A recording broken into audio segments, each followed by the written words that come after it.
Salut tout le monde, alors aujourd'hui je vais revenir sur un film particulier qui est très cher à mon cœur pour ce nouveau calendrier de l'Avent. Ça va être le film The Tree of Life, l'arbre de vie de Terrence Malick. Pourquoi ce film est particulier? Parce que je vais vous confier un petit secret, il s'agit de mon film préféré ever. Palme d'or au Festival de Cannes en 2011 me semble-t-il. Oui, j'ai honte, je n'ai pas révisé mes fiches. Alors, faut savoir que Terrence Malick, donc ce réalisateur, personnellement, c'est mon dieu vivant, hein, je le vénère, littéralement. Mais jusque-là, il avait fait des films qui m'avaient bouleversé, qui m'avaient transporté, qui m'avaient hypnotisé de par leur beauté, de par leur esthétisme, de par leur aspect général qui vraiment étaient des œuvres d'art au-delà d'être de simples films. Et puis un jour, il y a eu The Tree of Life. Et là, je suis sorti de la salle et je me suis dit, mais qu'est-ce que je viens de vivre? Vraiment.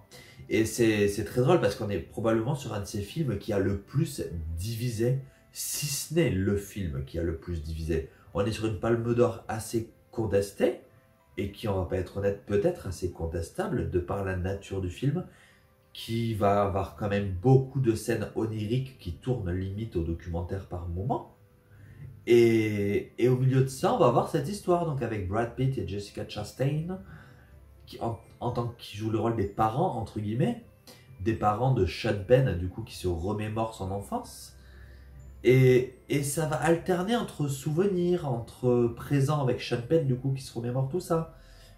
Et cette espèce d'onirisme omniprésent pour refléter, entre guillemets, l'émotion de chacun, va faire qu'on est transporté, on est hypnotisé et on se demande ce qui nous arrive vraiment. On a l'impression que Terrence Malick est en train de peindre littéralement une toile et qu'on le regarde peindre sa toile au fur et à mesure.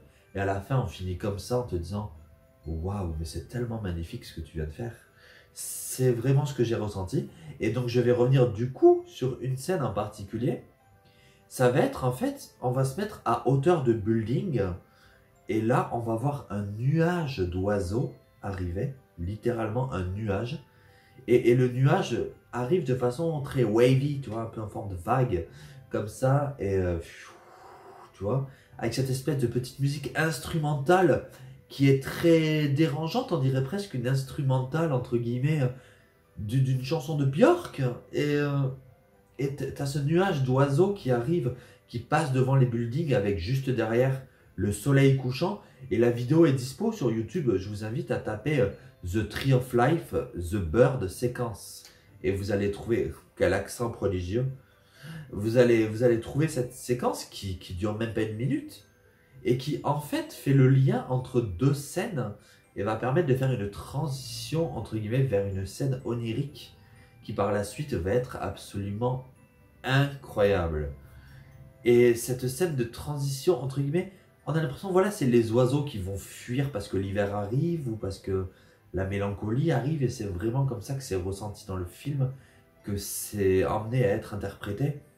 Terrence Malick qui joue avec nos émotions parce qu'il nous fait passer les siennes pour que nous, on en ressente d'autres. C'est très étrange, ouais. C'est vraiment ça, c'est un chat qui joue avec nous comme ça. Et nous, on a on évite. Et puis, en même temps, on n'évite pas les coups de griffe. Et voilà. C'est The Tree of Life. C'est une œuvre qui est merveilleuse. C'est une leçon de cinéma. C'est une leçon du 7e art. Sa Palme d'Or, il l'a clairement pas volé. Maintenant, on est sur du cinéma d'auteur. Donc, c'est ultra contemplatif. Et je peux comprendre que beaucoup passent à côté, voire détestent, littéralement. J'ai fait voir ce film à ma mère qui m'a dit « mais j'ai détesté, mais... Oh !» Elle m'a dit « je me suis fait chier !» Mais elle a reconnu, elle me dit « alors par contre, on va pas se mentir, sur un plan strictement esthétique au niveau de la photographie, mais elle m'a dit « c'est absolument incroyable. » Voilà, là on peut pas le renier. Mais voilà, faut aimer les émotions dissimulées, faut aimer les émotions qui passent par de simples plans. Faut aimer tout ça. Sinon, c'est compliqué. Voilà. Donc, The Tree of Life, c'est une œuvre qui est au-delà d'être aboutie. Vraiment. C'est limite trop abouti tellement pour moi, c'est incontestablement le meilleur film de tous les temps. Bref, est-ce que vous avez vu ce film? Est-ce que vous l'avez aimé? Est-ce que vous ne l'avez pas aimé? N'hésitez pas à me dire tout ça en commentaire. Est-ce que vous aimez Terrence Malick aussi? La ligne rouge, les moissons du ciel, le nouveau monde, bref, je veux tout savoir. N'hésitez pas à liker, à vous abonner si ce n'est pas encore fait, et surtout n'hésitez pas à critiquer. Parce que critiquer c'est bien, mais en version originale c'est toujours mieux. Allez, salut!